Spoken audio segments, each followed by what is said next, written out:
fix if Siri is not working on macOS. So if your Siri is not working on your macOS operating system, you've enabled Siri, but it's not working for some reason. Now what we can try to do is we have to properly check if it is enabled. Before that, you just want to make sure that your internet connection is working just fine, because sometimes Siri will also require you to be connected to the internet.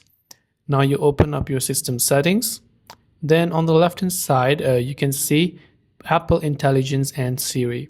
Here you can see the option called Siri. This option could have been disabled, so you have to just enable this and just hit the enable button.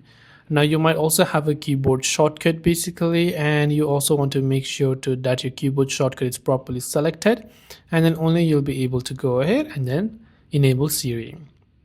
So I hope this video pretty much helped you. If you have any questions, do feel free to leave them down below. Thanks for watching and see you soon in the next video.